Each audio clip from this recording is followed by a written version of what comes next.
1 கொரிந்தியர் 2ஆம் அதிகாரம். சகோதரரே, நான் உங்களிடத்தில் வந்தபோது தேவனை பற்றிய சாட்சியை சிறந்த வசனிப்போடவாவது ஞானத்தோடவாவது அறிவிக்கிறவனாக வரவில்லை. இயேசு கிறிஸ்துவை சிலுவையில் அறையப்பட்ட அவரையே அன்றி வேறொன்றையும் உங்களுக்குள்ளே அறியாதிருக்க தீர்மானித்திருந்தேன். அல்லாமலும் நான் பலவீனத்தோடும் பயத்தோடும் மிகுந்த நடுக்கத்தோடும் உங்களிடத்தில் இருந்தேன். உங்கள் விசுவாசம் மனுஷருடைய ஞானத்தில் அல்ல, தேவனுடைய பலத்தில் நிற்கும்படிக்கு என் பேச்சும் என் பிரசங்கமும் மனுஷ ஞானத்திற்குரிய நயவசனம் உள்ளதாயிராமல் ஆவியினாலும் பலத்தினாலும் உறுதிப்படுத்தப்பட்டதாய் இருந்தது. அப்படி இருந்தும் தேறினவர்களுக்குள்ளே ஞானத்தை பேசுகிறோம்.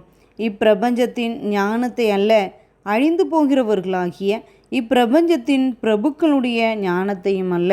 உலக தோற்றத்திற்கு முன்னே தேவன் நம்முடைய மகிமைக்காக ஏற்படுத்தினதும் மறைக்கப்பட்டதுமாயிருந்த இரகசியமான தேவ ஞானத்தையே பேசுகிறோம்.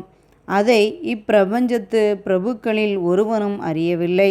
அறிந்தார்களானால் மகிமையின் கர்த்தரை அவர்கள் சிலுவையில் அறைய மாட்டார்களே.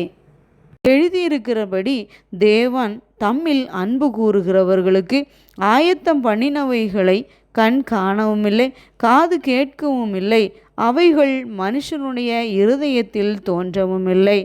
நமக்கோ தேவன் அவைகளை தமது ஆவியினாலே வெளிப்படுத்தினார்.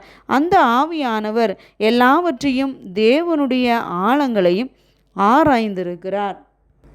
மனுஷனினுள்ள ஆவியை அன்றி மனுஷரில் எவன் மனுஷனுக்குரியவைகளை அறிவான்?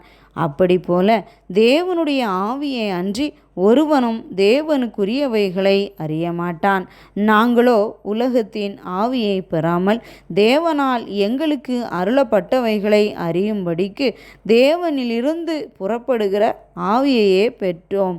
அவைகளை நாங்கள் மனுஷ ஞானம் போதிக்கிற வார்த்தைகளாலே பேசாமல் பரிசுத்த ஆவி போதிக்கிற வார்த்தைகளாலே பேசி ஆவிக்குரியவைகளை ஆவிக்குரியவைகளோடு சம்பந்தப்படுத்தி காண்பிக்கிறோம். ஜென்ம சுபாவமான மனுஷனோ தேவனுடைய ஆவிக்குரியவைகளை ஏற்றுக்கொள்ளான். அவைகள் அவனுக்கு பைத்தியமாக தோன்றும்.